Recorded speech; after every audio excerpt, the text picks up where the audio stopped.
Hawaii in the USA, and also Israel, and also visited Japan in National Institute for Basic Biology in Okazaki. That was 1994, and we met each other. So we have been good friends for nearly 20 years. At that time, I was almost end of my PhD course. And then she went back to Spain and she received a PhD from the University of Santiago. And in '96, she came to Japan as European Union postdoctoral fellow, and she stayed in NIDD and Okazaki for 2 years as postdoc. Then she went back to University of Santiago. She got postdoc position there. And then '98, she got assistant professor position in the University of Coruña. Difficult in Spain. So I'm saying, okay. And then she visited Italy, Firenze, and stayed there for 2 years. And in 2000, she got position of assistant professor in the University of Santiago. And 2004, she became associate professor in the same department of the University of Santiago. So now she's working on, well, mostly she's working on column sensing and column sensing mechanism and inhibitor. But today she's going to talk about a different subject, that is advances and constraints in large-scale production of biodiesel from microalgae. So she's going to talk something about biodiesel with microalgae. Is this fine? Is it enough information? Well, thank you so much. I'd like to thank Saitama University, and more specifically Shiyama Sensei and Correa Sensei for the nice invitation and taking care of me these days. My talk today is about a completely different subject. It has to do a lot with company, not so much with science. It's going to be a very general talk, more like a journal club. And first of all, for those of you that have not met me yet, I would like to explain that I come from Santiago de Compostela University. Santiago de Compostela is a small city on the right corner of Spain here, up there. The Romans knew that part of Europe as the end of the world, Finisterre, they call it. And Santiago is very small and is a UNESCO site because it's a very famous Middle Age city. It's especially famous for the cathedral. And because during Middle Age, people from all Europe walked all through Europe to visit Santiago. It's still a very touristic place. And second important thing in the city is the university. Our university is 500 years old. It's a medium to large size university in Spain. And we have most famous faculties are those dedicated to life sciences, medicine, pharmacy, biology, and also mathematics are very strong faculties in the university. So why I'm here today talking about microalgae?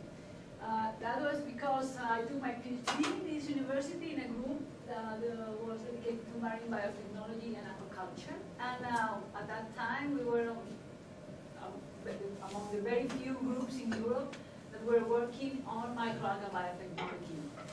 How to produce microalgal biomass, how to improve productivity, and how to produce fine chemicals like this from microalgae. Also for aquaculture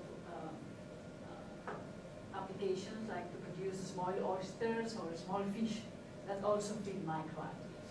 So I took my PhD in '95, and I still work for microalgae for a while. And the reason that I came to Japan is that in my PhD thesis, I was very interested in polyunsaturated fatty acid production, omega-3 fatty acid at that time. And at that time, probably the most important group on lipid plant studies was in Japan. It was Murata Sensei laboratory in NIBB in Okazaki, so that is why I came here. But the type of work I had done before was very, very different, and it's very, very similar to the work we're going to see today about biodiesel production.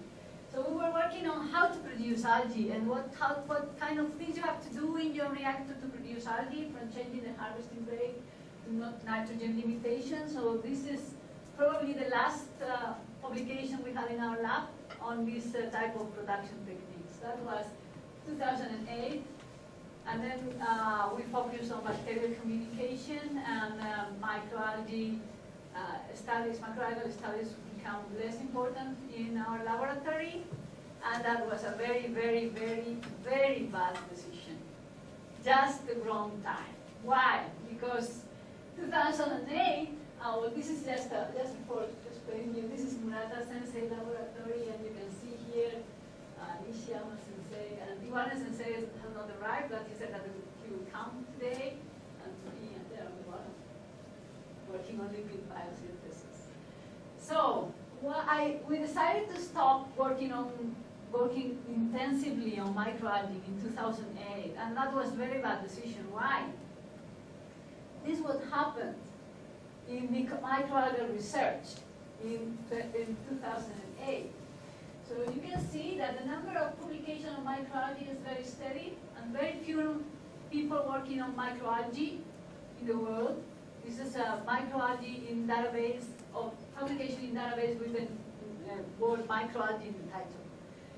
So 2008, all of a sudden, 4-fold increase in number of publications. Why? Mainly because huge amount of money was going to the field of microalgae biotechnology. This is the amount of money that the European Union alone was putting into the microalgae biotechnology.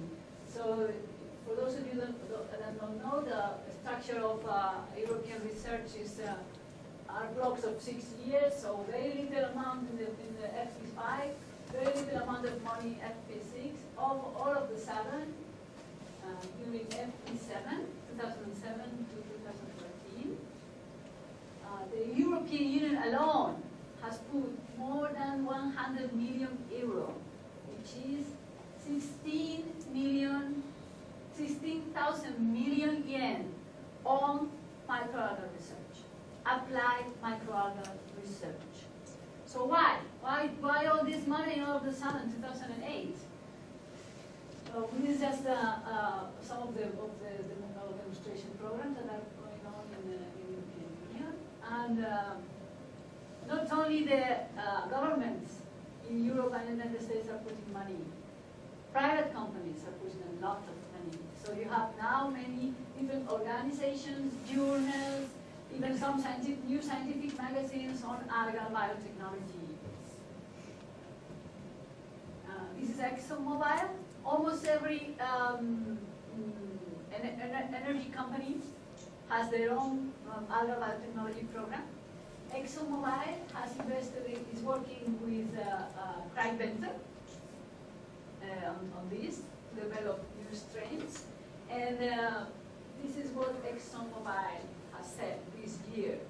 Plans of ExxonMobil were to invest $600 million in $600 million on algal biotechnology. But this year, this is the press release, that they have realized that the technology may not succeed for the last at least 25 years. Okay. But in the meantime, thousands and thousands of euros and dollars are getting into the cycle. This is another company, Sapphire Energy. This is owned by Bill Gates. Soix, also huge investments in the desert of Sonora. And this is a company that is not working on lipid production, but on ethanol production using gluten. So why all this? The price of oil. So 2008, the price of barrels of oil reached $60 per barrel. And that was a limit that was established in the literature for which algal biodiesel could be feasible. So due to this economic situation and also the political situation, because the United States is very much afraid of depending from oil sources for abroad, urged a lot of money into the subject. But this is not the first time that this happened, because at the end of the 70s, the same thing happened. There was a huge increase in oil price, and many governments started algae programs. The first government that started this was the United States. So there was a specific algae program called the Aquatic Species Program, that was run for almost 20 years, trying to develop biodiesel from microalgae. Finally, at the end of the 90s, they decided to close the program, and there is a very thick report that you can check in the internet called Look Back at the U.S. Department of Energies and the algae program, Aquatic Species Program. And this was the conclusion. It's not feasible. At that time, the conclusion is it's not feasible. Even with the highest expectation and the most aggressive assumptions, we cannot produce biodiesel from microalgae. The United States was not the only country doing this at that time. Israel was also trying to do it with this algae. It's called Bunagela and accumulates glycerol. So there was a plan to produce a huge plant to produce glycerol in the Sinai Desert, but it was stopped at the late 70s.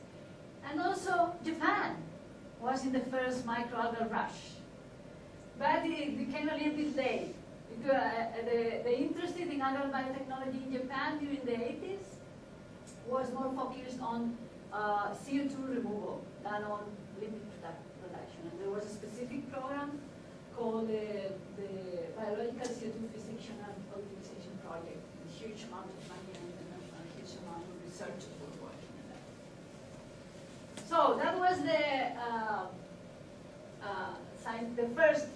the first wave of interest on lipid production by microalgae. And before entering in the second algal biodiesel rush, I would like to give you just a very short idea of what is the story of microalgal biotechnology. What do we know, what is being produced? And to do that, I will show you the evolution of algal biotechnology through books. These are the most well-known books on algal biotechnology. So 78, 88, 2004. And if you look at the index of these, you can get an idea of what were researchers doing at that time, and what were the thoughts that the algal biotechnology was going towards. So algae biomass, at that time, 80s, end of the 70s, early 80s, what did we think about algal biotechnology? What could we produce from algae? So human nutrition and animal nutrition, still some wastewater treatment, and very, very little on energy, mainly methane production. At the end of the 80s, all energy has disappeared. Nobody thought at that time that algae could be used for energy. It's not there, okay? You still find chemicals and aquaculture, single cell protein is there. 2004, what was there?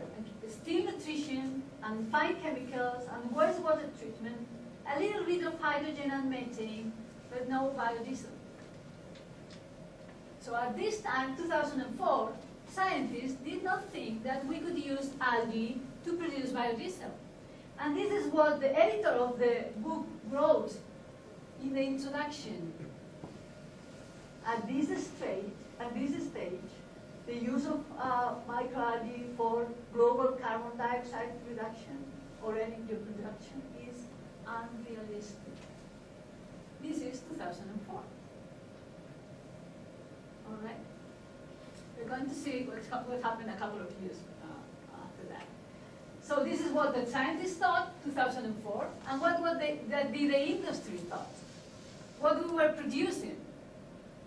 So very, very little production of microalgae at that time. Only 4 species.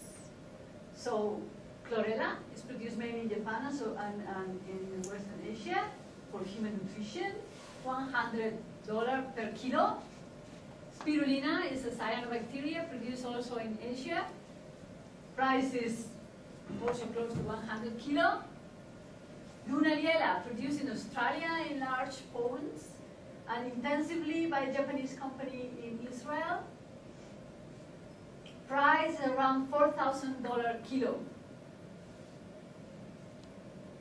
And Hematococcus to produce astaxanthin.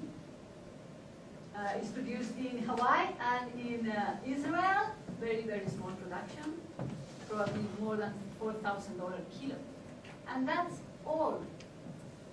No more companies, no more productivity on algae. Market very slow.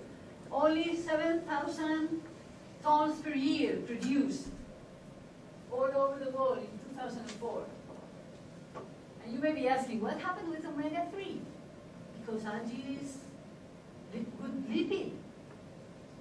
Nobody's producing omega-3 fatty acids from algae. Well, yes, there is one company, very, very large company, Martec, is producing DHA from Cryptecodinium coni. It's a closer-relative orphanalgae. But why it's not included in the list? Because it's not produced photosynthetically, it's produced in fermenters.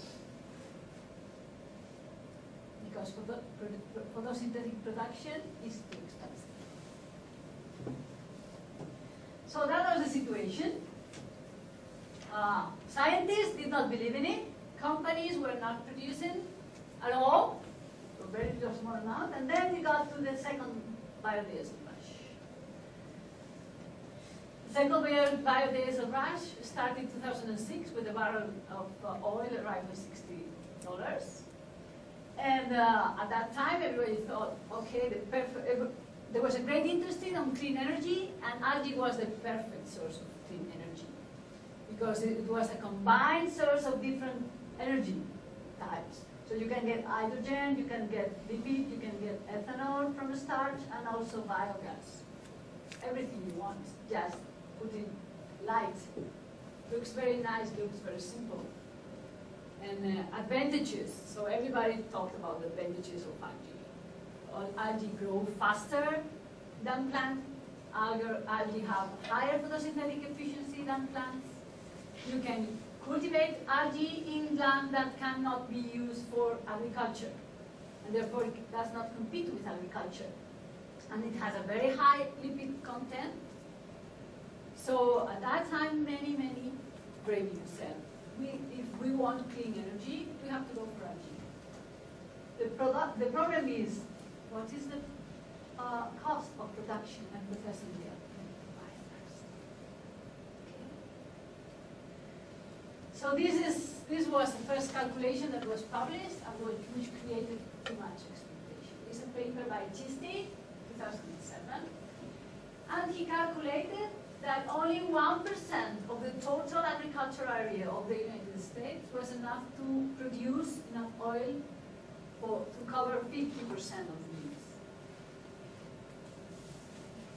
What was the problem with this paper? Assumptions were unrealistic. Because he assumed very large productivity that are obtained when algae are growing very actively at highest growth rates, with very high content of lipid, 30%, 70%, which are very rarely achieved when algae are growing. Because lipids are accumulated in algae when they have stopped growing. Okay. So Molina Grima group in Almeria, which is a group of engineers that have been working on algal biotechnology since the early 90s and have a lot of experience on production, have recalculated this. And we'll have the pleasure, we can get connection to connect to Emilio Molina Grima in Spain through Skype, and he will give some explanation about how we calculate. So this is CHISTI. This is not, it's just estimated, probably not feasible.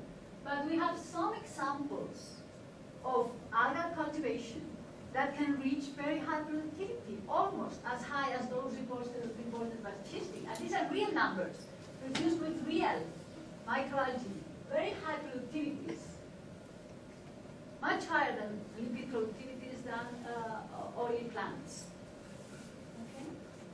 So what's the problem for this? Is that these algae, these data are produced in these very complicated reactors. And producing algae in these very complicated reactors is very expensive. So of course, yes, we can produce it, but how expensive it is. And then we will see in a minute that it's 10 to 100 times more expensive than oil from petrol. So if we want to check how much we can produce, how much oil can we produce from microalgae, then we have to go to photosynthetic efficiency. And then, of course, many of you know much more about photosynthetic efficiency than I do. But estimation is that for C3 plants, maximum real photosynthetic efficiency is close to 5%. We cannot get more than that with our plants, with our photosynthetic systems. So when we translate that efficiency to biomass and lipid, what is the limit? How much can we theoretically get from algae? So this is the biomass and the lipid and the oil, lipid content percentage, and the photosynthetic efficiency. So what most people that have been selling this idea to government and industry is saying is this.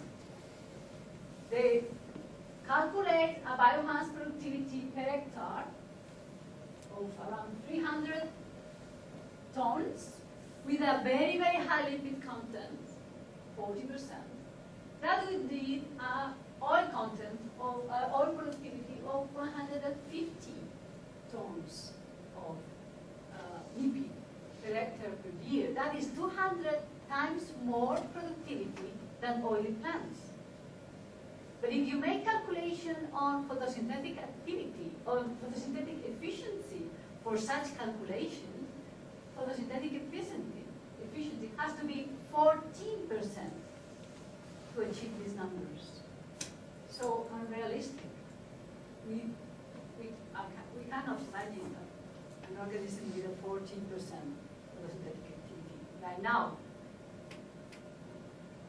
Maybe in 25 years, but right now it's going to be difficult. Maximum. This is based on actual figures. So somebody has achieved almost those figures. So around 200, from 180 to 200 tons per hectare per year. Reasonable amount of lipid, 20–30%. Would produce 30 tons per hectare per year of oil. That is photosynthetic efficiency of 2.8%. So that's reasonable. And right now it's considered to be the maximum that we can achieve. And that can be achieved only if you use closed for bioreactors with highly controlled conditions. And that productivity is around 20 to 50 times higher than lipid plants, oil plants. So yes, productivity can be higher. But real, average, which is proven in large scale, because this is has been proven in closed for bioreactors, small scale, lower, around 30 to 80 tons per hectare per year, and this is a photosynthetic efficiency of 1.4. These figures have been achieved. So these are real, maximum and standard average that is obtained in operates. So okay, this is productivity, but different story is price. So we can produce it more efficiently than with oil plants. But how much money will it cost? Is it cost efficient? So, very briefly, a short review of how much does it cost to produce 1 kilo of dry microalgae. Right? So, in this figure, you can see what is the limit, what is considered to be the limit to produce microalgae for energetic purpose. Usually, we are producing microalgae for fine chemicals around between 10 and 100 euro per kilo. For carotenoid, for aquaculture, for nutrition market. Okay? But for the energetical use, we have to go below 1 euro kilo. Cost has to be below 0.3 euro kilo. Or dollar kilo. $0.5 kilo. Okay? So, how to do that? We have to work on 4 different stages. We have to work with strain improvements to improve either growth rate or limited accumulation, cultivation techniques, harvesting techniques, and downstream processing. Okay?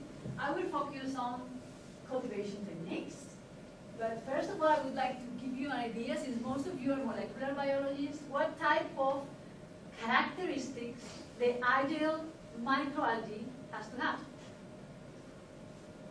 What kind of strain we need to create. What do we need? Of course, high yield, very photoresistant, resistant to photoinhibition, so that we can produce it in very arid places with very high isolation and this. Large cells, easy to harvest, is very, they can form flocks so that they can sediment without centrifugation. And with thin membranes so that we can break them and extract the oil easily. Even it's better if the oil is spread outside the cell. It has to be resistant to different conditions, especially high temperature and high oxygen concentration. So that is the dream algae that many people, including Craig Bender, is trying to fabricate, create.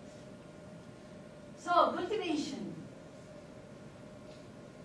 cultivation system is also called for bioreactor. How we cultivate our algae will have a very important effect on the price. Okay? So in the last 5 years, all kind of funny designs we got. Even architects are now designing photobioreactors for algae. This is a house that has been built this year. This is real. It's not just a picture. This is picture, picture, picture. But this is real. This is a house that has been built in Germany this year, and it is completely covered with panels to grow the algae. I don't know what will happen when they become smelly, but it's built. It's already there. Okay. Right now, all algae are produced in these 4 types of reactors. Raceways or open reactors, columns, panels, and tubes. I will give you just a very, very, very brief idea of how they work and what's the difference in productivity. Raceways. Many algae are producing this system because it's cheap. Cheap to construct, cheap to operate. The only energy you need is to move these paddle wheels that make the water go round. Okay? But many problems. We will see in a minute. So productivity is low, very low. Okay? So maximum productivity is around 45 tons per hectare per year. Okay? And just to give you an idea, because maybe for you it's difficult to think of the weight of an algae, how much is 1 kilo of algae? or 1 gram of algae. So for synecocystis, an optimal density of 1 unit is 0.3 grams per liter. So here, these systems operate at 0.5 grams per liter, so it's not a very concentrated culture. The main problem for that is that light distribution in the system is very limited. So what are the problems of raceways? The control is very low in this system, so we don't have temperature control and very little or inefficient pH control. It's easy to contaminate, very difficult to keep pure culture unless you use an extremophile, an algae that loves very, very extreme conditions like high salinity or very high pH, like Dunaliella or Spirulina. Mixing is very bad in the pond because of the low energy used to mix. So that means that oxygen is accumulated in, photosynthesis is lower, and also the light is not distributed correctly. So we cannot have depth higher than 15 to 20 centimeters. Evaporation is very high. So it's a lot of money to put more water in the system, because you have to think that these systems are in the desert. Very, very high temperature, low humidity. And since the culture has a very, very low concentration, to harvest the biomass is very expensive. Columns. These columns are not generally used. Some people are working on columns, but they are very inefficient. Why they are inefficient? Because usually when you think of columns, it's something like 30 centimeters, 40 centimeters diameter. And light is very limited in those systems. This is just an example. This is an old experiment we made in 2001 with flat bioreactors, different light paths, very high light intensity, around 1,000 microamps. And so you can see growth. 5 centimeters is much higher than 10 centimeters. So if you use columns of 30 centimeters, even if it's in the desert with a very, very strong light intensity, the culture will be strongly light limited. Okay, so columns is not an option. And then you have closed systems. Two main types of closed systems with much higher productivity than the open raceway system. Panels and tubes. Molina Grima will speak about tubes in a minute. This system have a lot of advantages. You can control very well the pH and mixing, but they have two main advantages. One is they're very expensive to construct, extremely expensive, and very expensive to operate, a lot of electricity consumption. So what are the problems of closed systems? Very high productivity, but very expensive, high energy consumption, oxygen accumulation in some cases, especially in the tubes, because very high photosynthesis and oxygen has to be removed, and fouling. That sounds like a very silly problem, fouling. You just clean. No, you cannot stop the system and clean every 2 weeks. The system has to be working automatically for months to keep the productivity. So fouling, attachment of cells to the walls, is a very, very serious problem. So, just to give you an idea of what is the real cost, and I will not use my own slides. I will use the slides of Professor Ami Benamot. He's from Israel, and he's running a plant. He has been running a plant to produce Dunaliella in raceways for more than 30 years now. And he has also started a company called Symbiotic that is producing biodiesel from microalgae. Okay. The system he uses is the open system, raceway system. And you're going to see in a minute that he claims to achieve the goal of less than $0.5 per kilo. You will see it with Molina Grima in a minute that if you use the closed system, the price of algal biomass is 1 or 2 orders of magnitude higher. So I think that there's a general consensus right now that the only way to produce algae for biodiesel is using the open system. Okay? So we're going to see the slides of Amy Benamont to see, before explaining, how did he have such a low production cost? He used what is called the biorefinery concept. So he's using CO2 from a power plant to feed the algae, and then recover the biomass and extraction. Biomass is extracted to get the oil for diesel, and biomass is the main biomass is recycled. That neither recycled for animal feed or through anaerobic digestion is recycled to the power plant. Okay, so we'll see the concept, how he explains. So Guido Molina is here.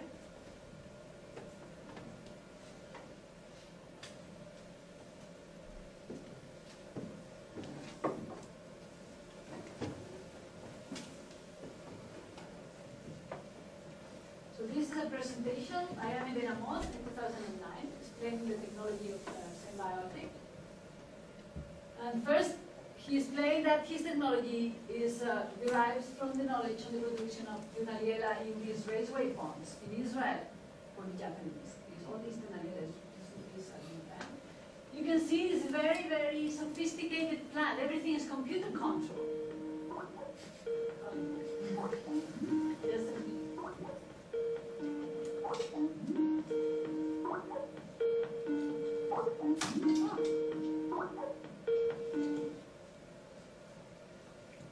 Hola, Emilio. Good morning, Emilio. Good morning, Anna. How are you? We are finishing, Emilio. I have 3 more minutes to go, and we can go to your presentation. Is it okay with you? Okay. So I will call you back. I am waiting for you. All right, I'll call you back in a couple of minutes. Bye-bye. Bye.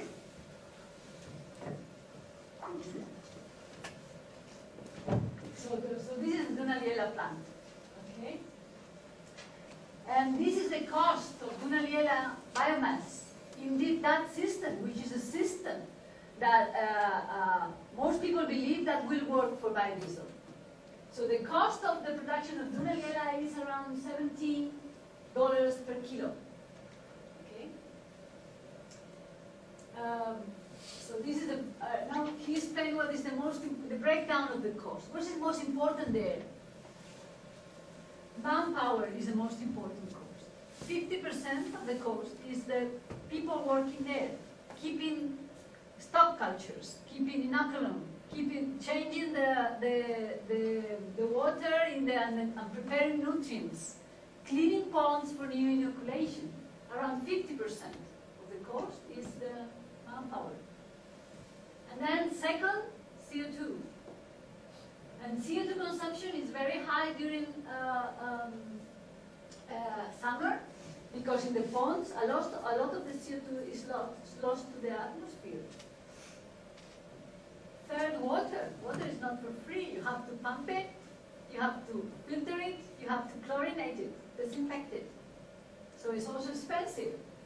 And finally, centrifuge. For the fine chemical market, you have to centrifuge your biomass with a lot of electricity cost. And nutrients are not so important. Only 5% of the cost is nutrient. So, how to do for the biodiesel? How can we translate this into biodiesel? So first thing, use free CO2. So he has constructed a plant for the production of biodiesel close to an electric power station. So he used the CO2 and feed the algae. Of course, that's not so simple, because the flue is very toxic for the algae due to the presence of chlorine sulfide. So he has to clean the flue before injecting to the algae. But when he got solved that, he even realized that with flue gas, you can get better growth than with pure CO2. This is probably due to the presence of nitrogen and other nutrients in the flue gas. So he has some other advantages. First, free water, because the company was pumping water to refrigerate the system. So he uses the same water. Okay. Fertilizers he buys, although he thinks that some nitrogen may come from the flue. And then this is standard culture, inoculum, and scale up. And cultivation, an important thing. This is an open system, so you cannot expect to have pure culture. So different algae, different season. So during summer, he has diatoms. During winter, he has different species.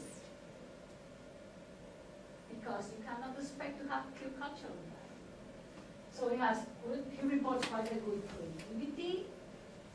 And also he decreased cost by flocculation instead of using centrifuge to get electricity savings. So this is the price he reported. Do you remember what was the goal?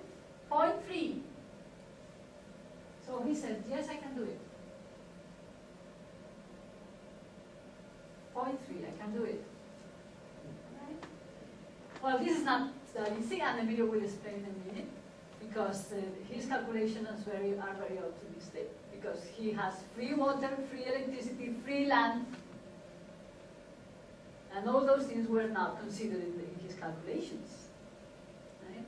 So recently a group,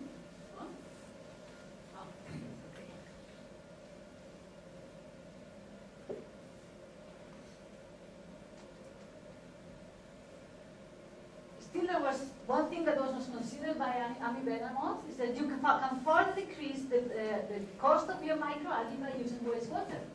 So you don't need to put nutrients. You use wastewater. Right? But anyway, his calculations were a little bit optimistic, and we can ask more Emilio in a minute. These was calculated, and the general idea right now is that the lowest price that we can get for biomass is between 0.5 and $1 per kilo, which is more than twofold the price that we need to be competitive with them. So, conclusions. Is it achievable? Can we produce microalgae biodiesel at this stage? Remember, the goal is to produce biomass at less than 0.3 euro kilo or $0.5 kilo. Right now, that can be approached only using open systems. But we need biorefinery, that means free CO2, free nutrients, and a twofold increase in biomass productivity or in lipid content. How to do that? Molecular biology? Can we create a mutant with higher photosynthetic efficiency or higher lipid content? Maybe, but the problem is we have to use raceways. So, how well can we deal with contamination?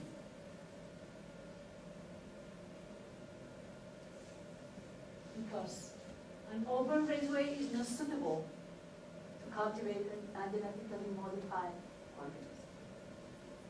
Alright, so maybe in 25 years we will solve the problem.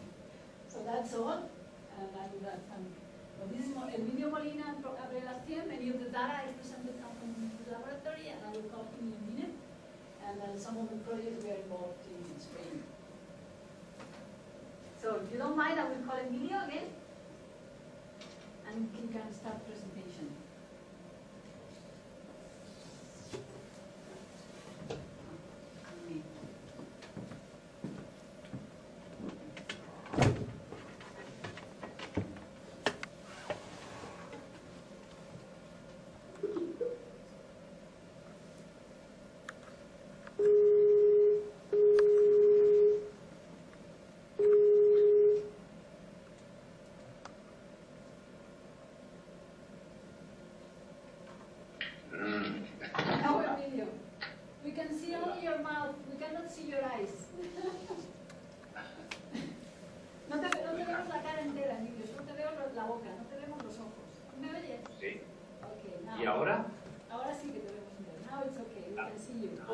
audiencia me ve o va a ver la presentación como...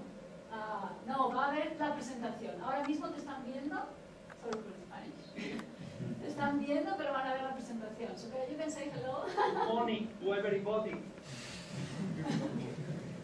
So he is Professor Emilio Molina Grima from University of Almería. And his group has been working for 25 years in developing culture system for the production of microalgae. His group is probably the most experienced group on the world on the development of culture systems. And so he's going to explain how to reduce production cost in closed systems. And he's going to speak, and I'm going to pass the slides. ¿De acuerdo, Emilio? Yo voy a poner la presentación. Cuando esté lista, yo te digo. ¿Me oyes, Emilio? Hello, Emilio. No. Emilio. ¿Ya? ¿Me oyes? Ya, sí. Vale, pues pongo la presentación y en cuanto esté lista te digo para que puedas empezar, ¿vale? ¿Está puesta en la pantalla? Oh, no, un momento.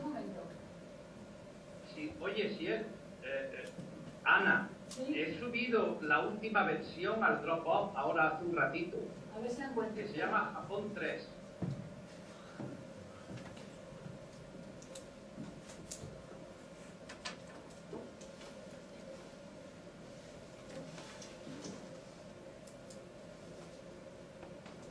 No, Japón 2, Emilio. Bueno, pues ya está, no Japón es posible. Japón, es igual, lo que ocurre es que Japón 2 tiene animaciones. Sí, pero yo te Pero sigo. sigue I can usted. follow you. Yo te sigo, Emilio. Ah, ¿Ok? ¿Qué? Yo te sigo. It's ready. Tú puedes empezar. You can start. Okay. Good evening to everybody. My name is Emilio Molina. Let me to introduce to you before starting. I am professor of chemical engineering since '92. I am the leader of the research group of biotechnology of marine microalgae. Almería is in the southeast of Spain. It is the largest semi-desertic area in Europe. We are almost 1,100 kilometers from Santiago de Compostela, from the University of Ana.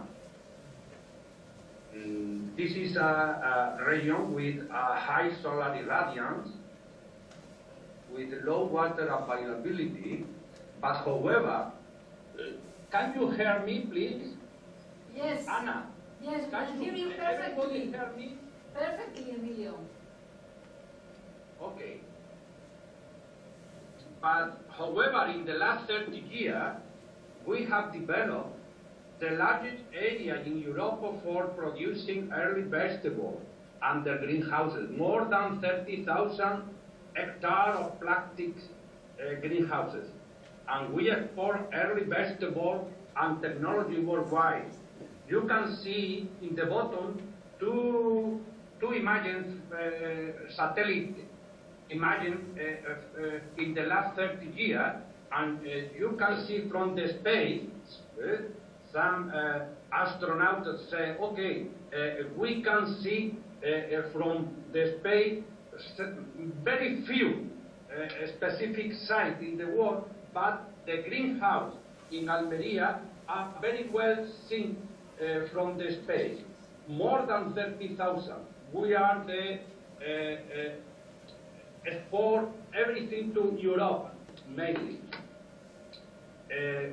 We are working in the last 25 years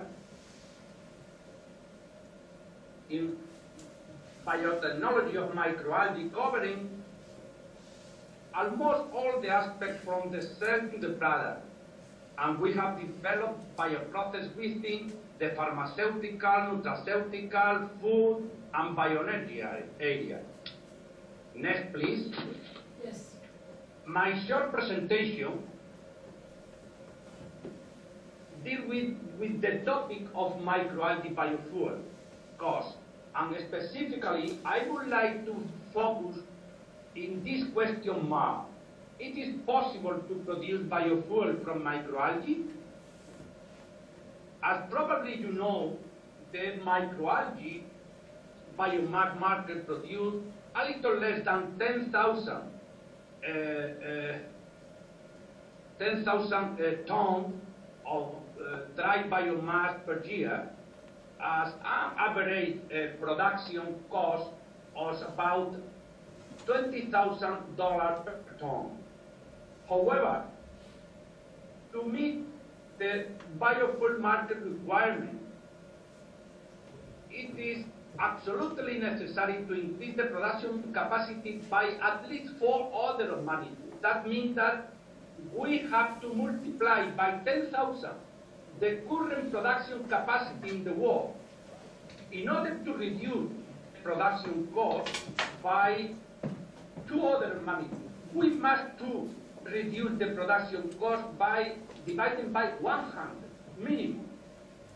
You know that there are many microalgae production facilities all over the world with thousands of €1,000,000 invested within the different production technology and approaches. And there are many pilot plants and some demonstration plants even. But so far we know there is no commercial plant yet for producing biofuel.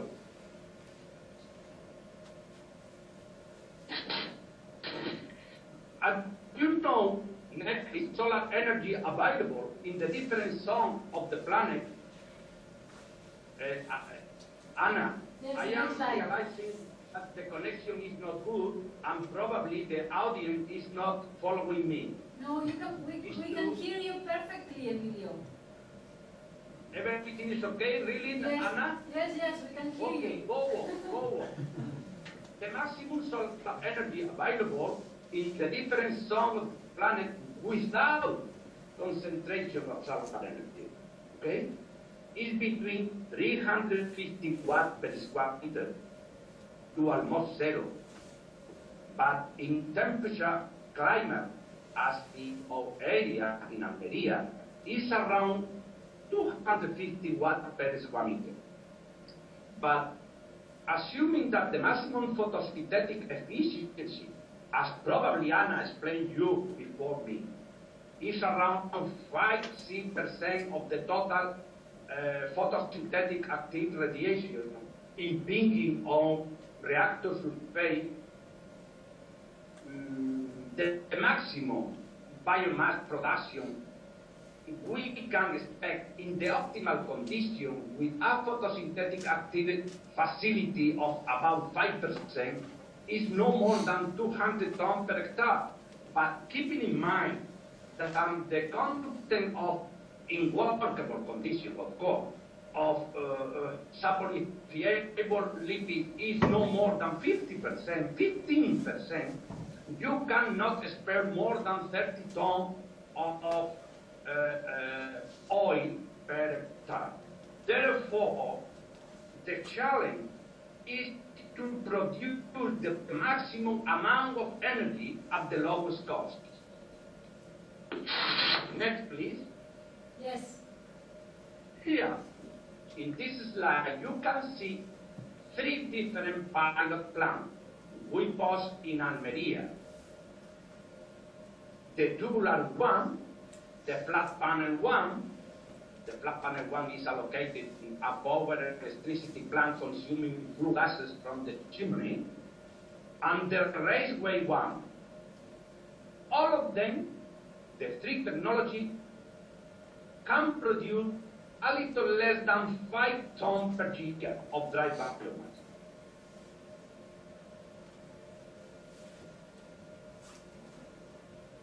The 3 different technologies you are seeing in this slide can produce the same amount of algae, about 4.6 tons a year, with a saponifiable lipid content average all over the year, 70%, the average dilution rate is about every day, average or to the year.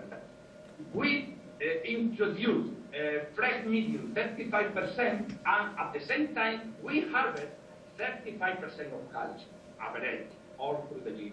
In summer, probably 40-45%, in winter, 20%.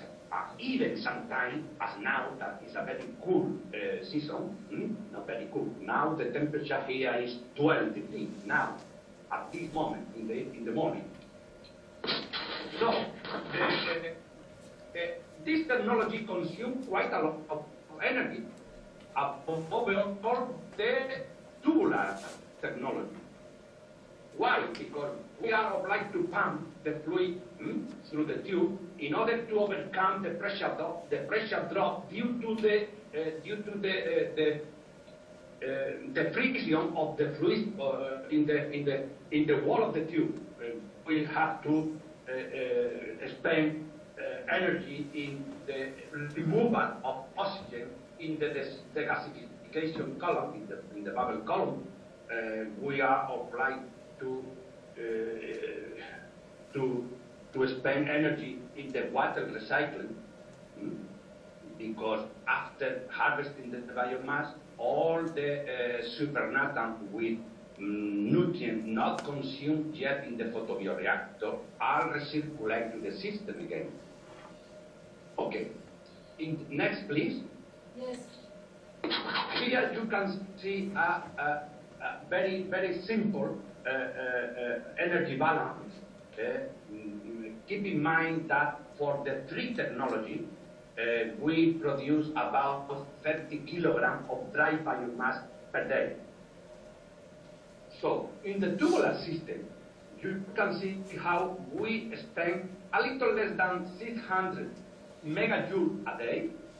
In the flat panel technology, in the open panel electricity plant, we spend a little less than 80 megajoules a day, and in the raceway one, we spend a little less than 40 megajoules per day. So, this is the net energy ratio, okay, the ratio between the energy contained in the dry biomass we produce. Keeping in mind that the dry biomass has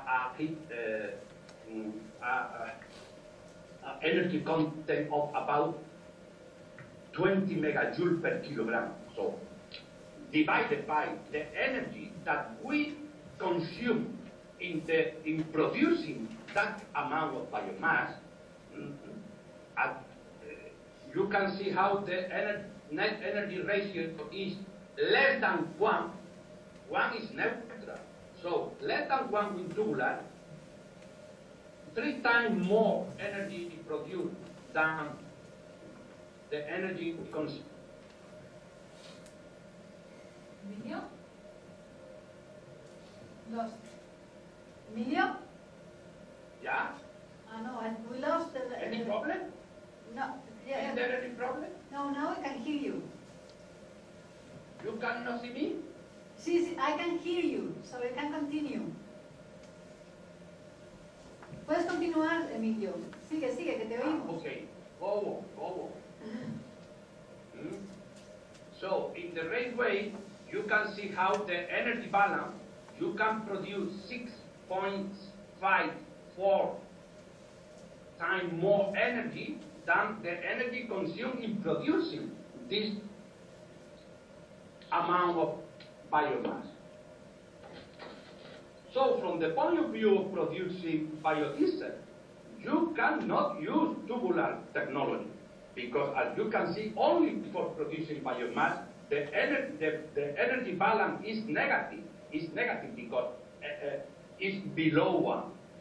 1 is the same energy produced and the same energy spent in producing that amount. So the tubular system is not good for producing biofuel.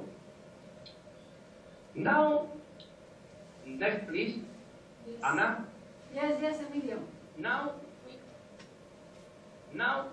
we are going to assess, to evaluate the biomass production cost of this tubular facility.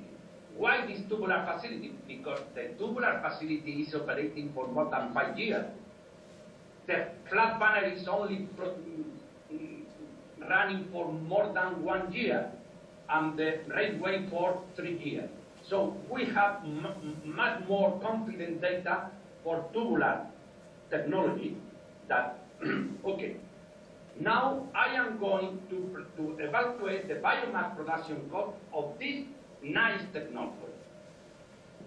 As you can see, the facility has 10 units, 3 cubic meters each, 30 cubic meters in total.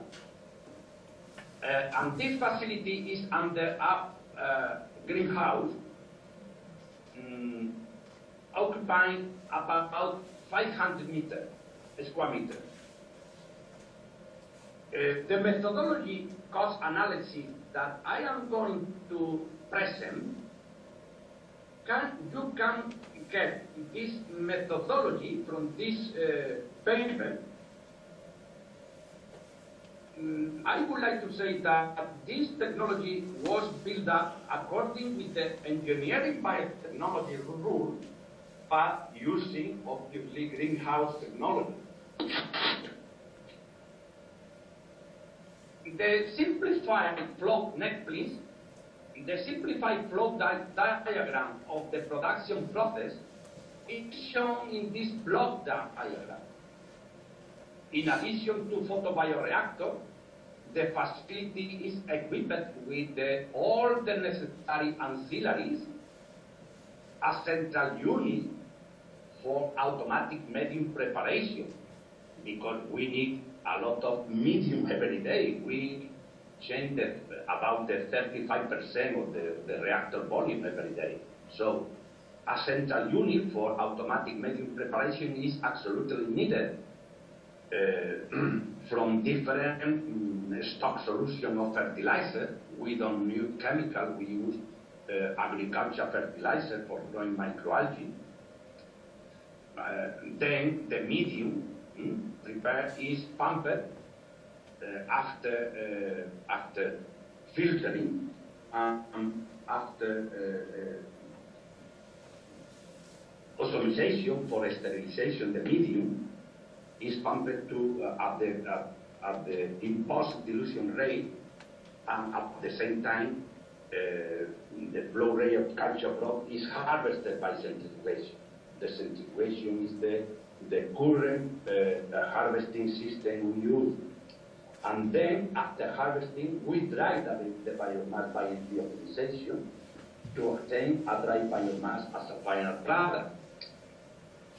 This facility consumes quite a lot of energy in pumping the culture through the tube, in the gassing, with centrifugation, the harvest biomass, in drying, in sterilizing, in the sterilization of the medium, etc. For next, please. For cost estimation, we need first to make a block diagram that I have shown you in the previous slide, from which we can derive a more detailed flow sheet diagram. It's very easy to do this, in which we can include the major equipment and their size. The flow sheet is essential in determining the major equipment cost. And then, considering a lifetime period, we can determine the depreciation cost, the capital cost. From the mass and energy balance of the facility, we can determine the raw material and utility costs, and from the manpower and other, we can determine the labor and supervision cost. These three concepts, depreciation, capital cost, the raw material, and the labor and supervision, determine the production cost. So we need to use real data for this methodology. but obviously one verified, it can be used not only for estimating the cost before starting a facility, but this methodology is very, very useful for minimizing the production cost once the facility is in operation. Next, please. We have applied this methodology to our facility, or 3 facilities. Later, I will show you the data for the other facility.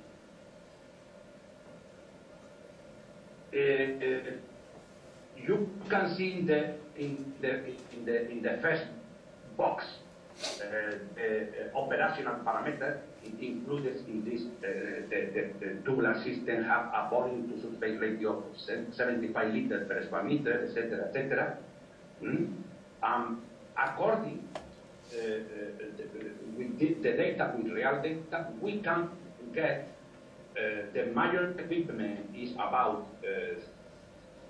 330,500 euro, but the big capital after all the equipment are put in the plant, are in the pilot plant, the final capital is about a little less than 1 million euros for the tubular system.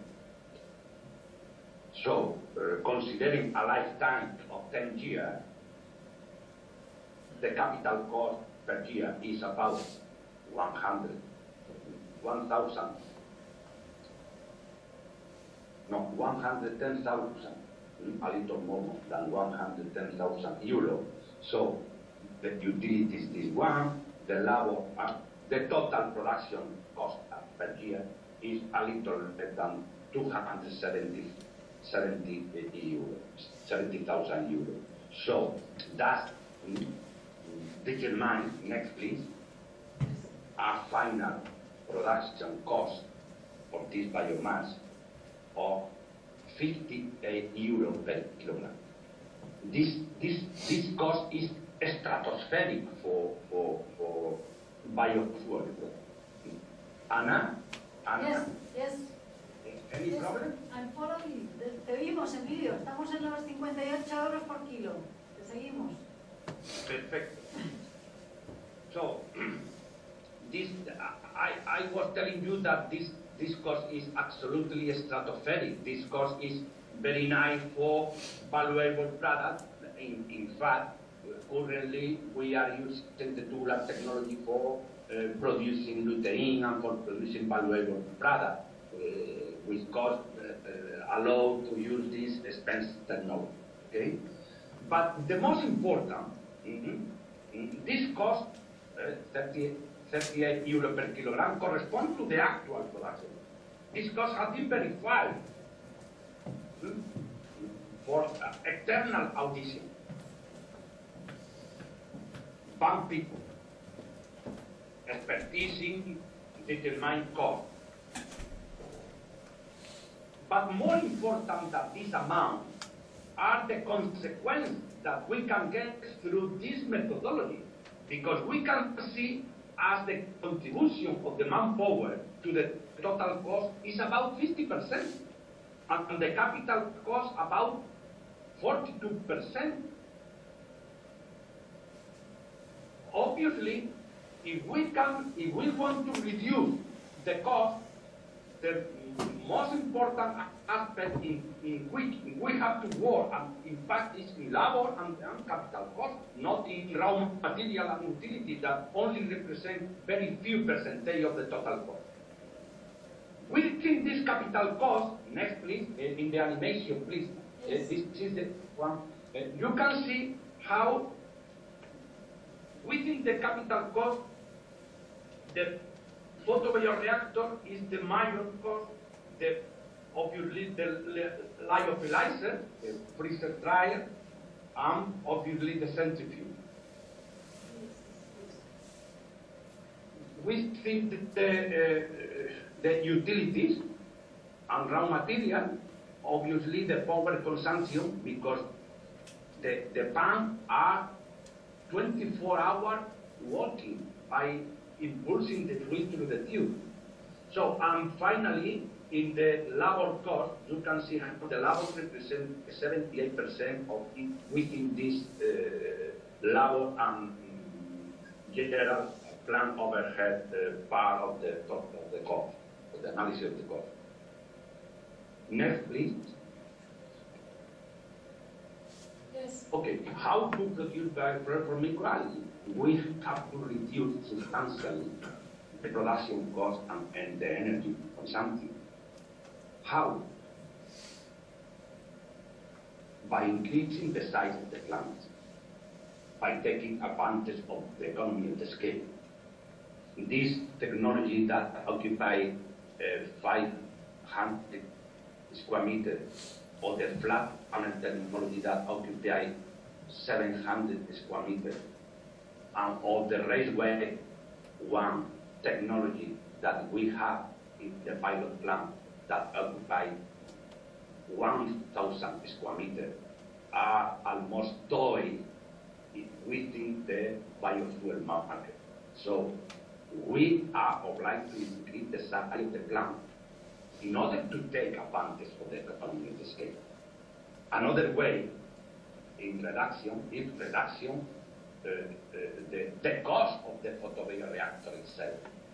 The current technology, the tubular technology, is about €5 per liter installed, considering all the crop or the everything. And you multiply 30 cubic meters of all facility, or 30,000 liters times 5, you can get a picture of the price of only the tubular reactor. Okay, so we are obliged to reduce the cost of photobioreactor, the power consumption. We are obliged to reduce the cost of raw material by using free CO2 flue gases. We are obliged to reduce the cost of nutrients, not only to reduce the cost. We are obliged to use every nutrient resource we can get in anything else, in what else. We are obliged to reduce the manpower because in the previous we are using at 58 euro per kilogram correspond to 3 persons absolutely devoted to the pilot plant. We are obliged to improve the harvesting. The harvesting is too expensive. We are obliged to reduce its cost, and we are obliged to put the processing step. As you can see before, in the 50 euro per kilogram, we are trying the biomass biometrization, for instance. We are obliged to use only past biomass, fresh after the harvesting step. And finally, we are obliged to use wastewater. We are obliged to take advantage of all the mineral and organic resource of the wastewater instead of using the fertilizer. Next, please. We have 10 minutes, huh? 10 By minutos más. next, please. 10 minutos nos quedan. But by increasing, for instance,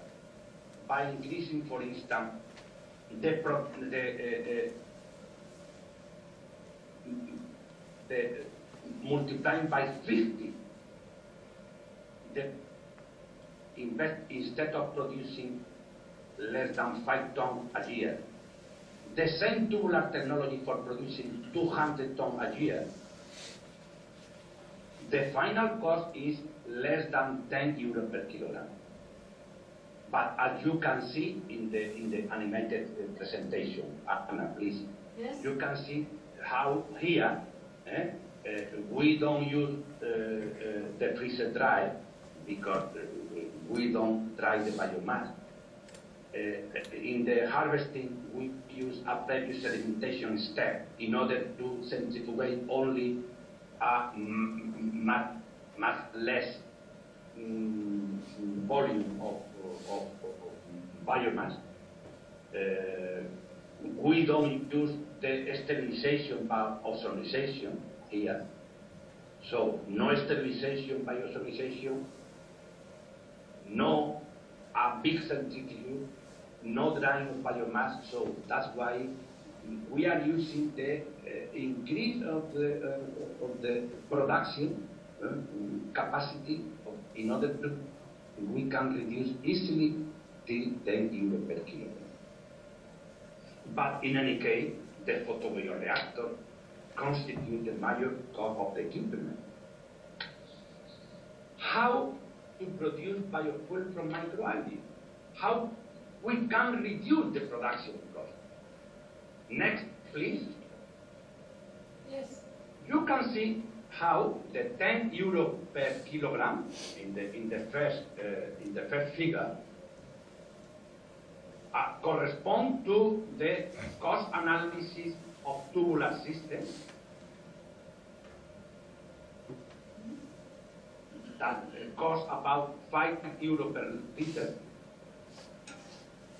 The analysis for the cost analysis for the flat panel technology, the cost of the flat panel is about 3 euro per liter installed, less than 7 euro per kilogram. Espera, Emilio, que me perdí. Espera. Just a minute, Emilio. I think I got lost. Anna, I can hear you. Can you Any hear problem? me? Can you hear me? Emilio? Any problem, Anna? I can Yes. hear you.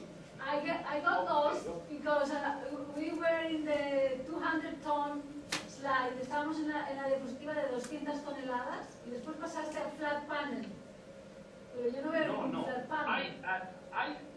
Okay, we have explained the slide of 200 tons Okay. with the final cost are less than 10 euro per kilogram, okay? Yes. And I have explained this slide, and then I told you, please, next.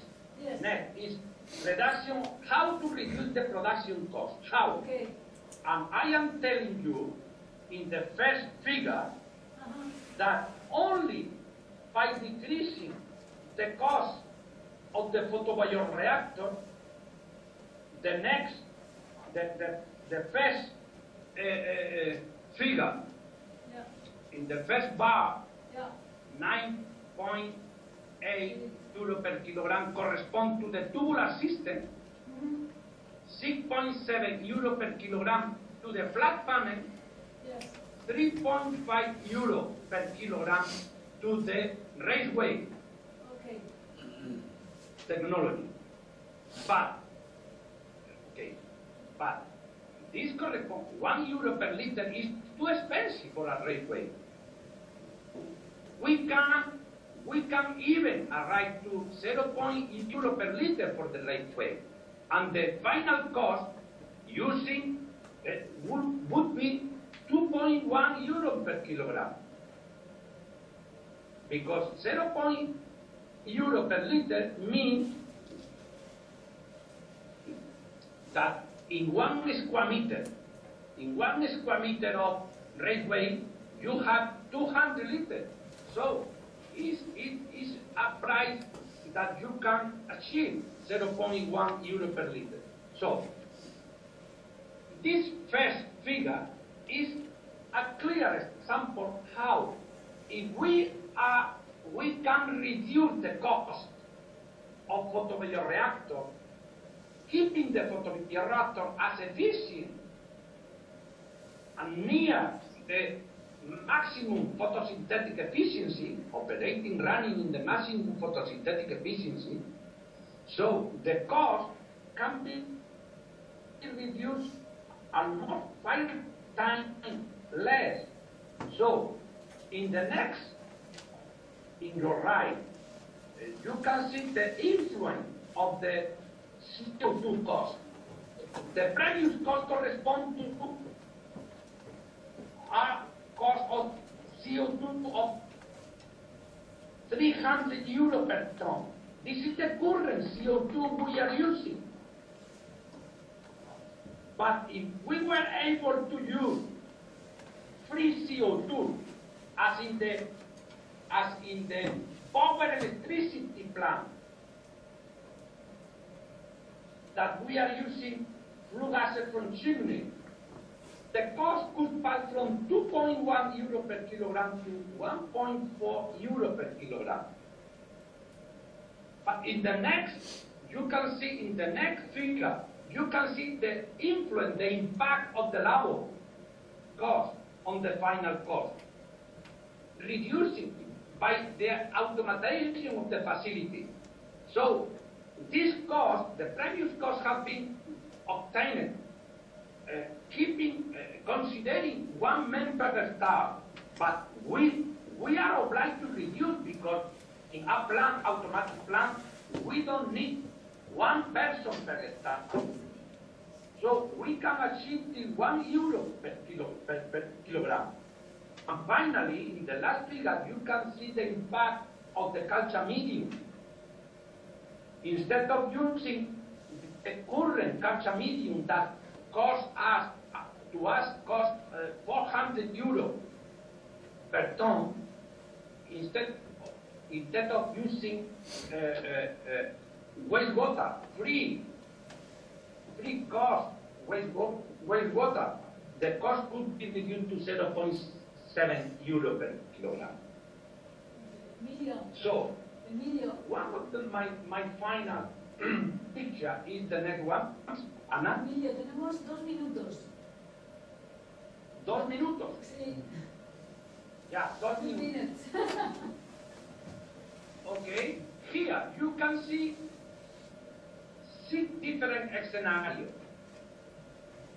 In the box you can see that now the estimation cost is for a big demonstration plant 100 hectares. 100 hectares is not only demonstration, it could be a producer plant of biomass.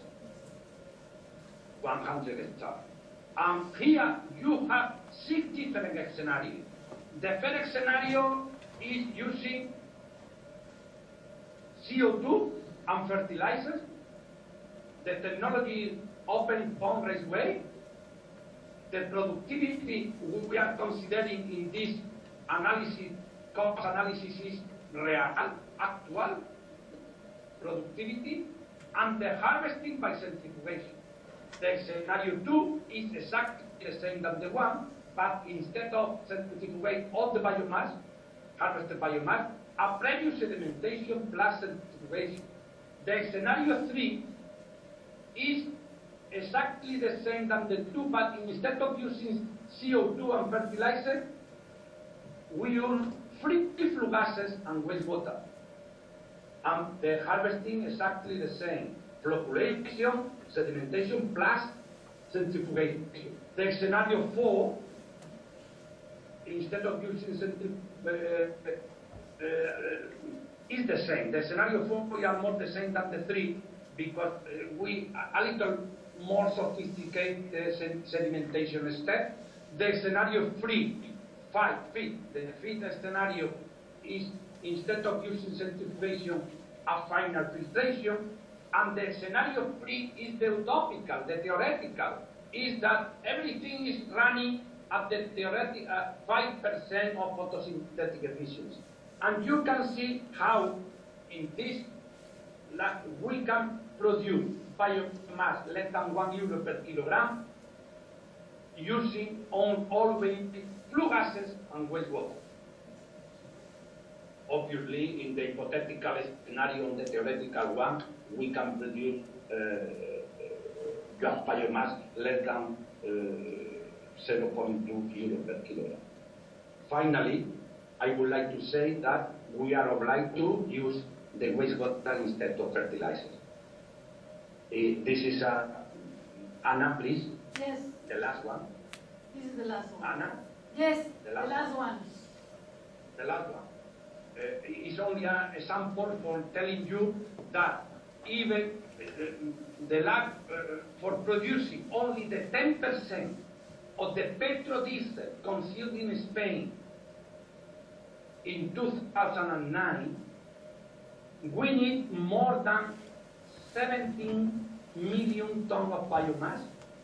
That means about 800,000 hectares producing it start 100 tons per hectare.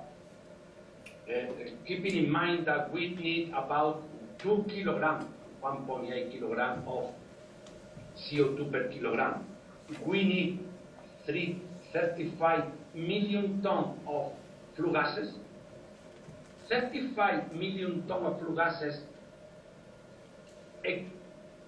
are equal almost the same ton that flue gases produced in Spain for all the coal power plant electricity plant. So the amount of nitrate required for producing this big amount of biomass is 4 times more than the Spanish produced capacity, and the amount of phosphate we need is 10 times more than the Spanish capacity of production of phosphate. So, for replacing the petrodiesel, we have not enough resources. So we are obliged to use wastewater.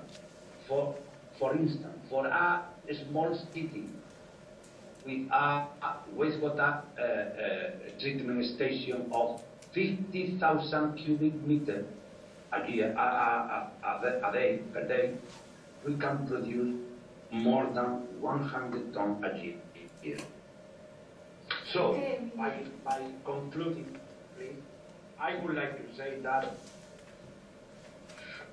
even though the energy balance indicates that bioenergy, the biofuel, can be produced from algae, there is still an enormous gap between the actual biomass production capacity and the biomass production income, and those required to meet the requirement of the biofuel market. The production costs are mainly a function of culture volume. They must be reduced as much as possible by enhancing the volumetric productivity and the theoretical value. The values that I have shown you in my presentation are, in some time, average a little less than 3%. So we have, from 3% to 5%, we have 2 points to increase.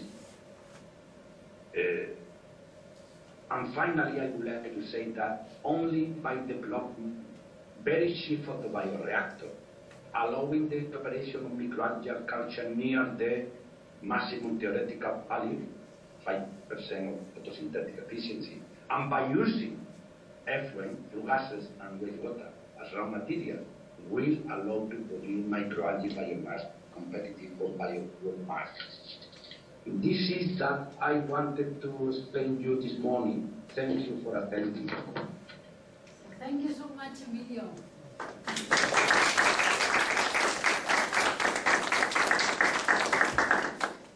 Thank you very much. Any question? Any question? Anna? Anna? Sí, yes, any question? I read your... Anna? Yes. I read some of your message. You mentioned the symbiotic calculation. Yes. I don't know if the audience want to know. Maybe the audience. The symbiotic calculation. Maybe the audience doesn't want to know, but I want to know. What do you think of the $0.3 per kilogram that has been reported by Symbiotic? Is it possible or not? Anna, I can't hear you, please. Anna. Yes, can you hear me now? Again? Can you hear me? Now. So, yeah, now I am okay. What is the question? What is the question? What do you think of the $0.3 per kilogram that has been reported by Symbiotic? Do you think is feasible? Is true? Yeah. Probably one year ago, or probably a little more, we were studying the symbiotic calculation for biomass cost, biomass producing cost. The symbiotic calculation do not consider the cost of the earth, el terreno, no sé cómo se dice, terreno, the earth, land cost, and yes. the cost of the building. So, in those times, and we were studying the symbiotic calculation a little less than €1 or $1 per kilogram. In those times, we realized that introducing, and at least, I can hear you. Yes, I can hear you. Can you hear me? Okay, wonderful, wonderful. In those times, when in our methodology, in our Excel sheet, we remove the cost of the building and the area occupied by the facility, and adapting the manpower reported by Symbiotic to the manpower in Europe, the cost we achieved were exactly the same, almost the same, but even more. I remember that when we introduced Emilio, we the don't have time symbiotic calculation for details. in Emilio. our Excel sheet, and we introduced in the Excel sheet the estimate of the terrain and the building. The cost analysis was very, very, very similar. Why? Okay. Because Symbiotic are using free CO2 from the flue gases, the chimney. All right. The Symbiotic is using seawater like us. Mm-hmm.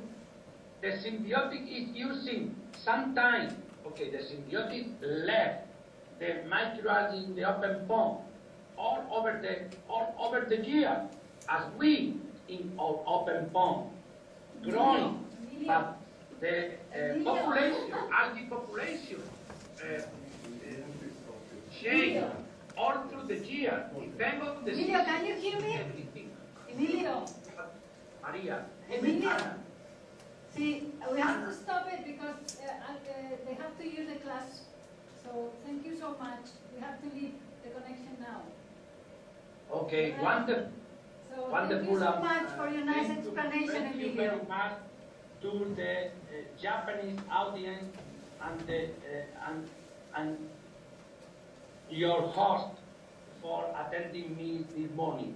Okay. For me, it has been an honor to show you a piece of our research, and I am very, very proud this morning for giving you this class. Okay, Thank you very much. Thank you so much, Emilio. Talk to you later. Have a good day. Te llamo más tarde, Emilio. Chao, chao. So that's it. Sorry, no time for more questions. Okay, so anyway, thank you very much. Unfortunately, time is running out. Yeah, it's late. So, just one short comment or question if you have. So what's the final conclusion of the video? So 0.3 euro per kilogram is possible? Is possible if we use flue gas and wastewater. But we have to automatize and increase a little bit productivity efficiency. Unfortunately, we don't have time, and we have to move to the party. Some party has already started. So Anna-san is going to join our party, so you could ask her any further questions. Okay. So again, thank you very much.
Thank you so much. It's okay, I can't take it. Thank you so much. So you please make some comments from this year. Thank you so much. Thank you. Thank you for inviting me.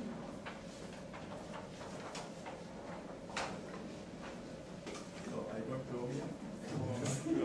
今さっき言った。お土産ですか？違うよね。長澤さんがこれこの後ちょっとパーティーをやるんですけど、よかったら来てください。そうですね。準備が。わかりました。相談させてもらってもいいですか。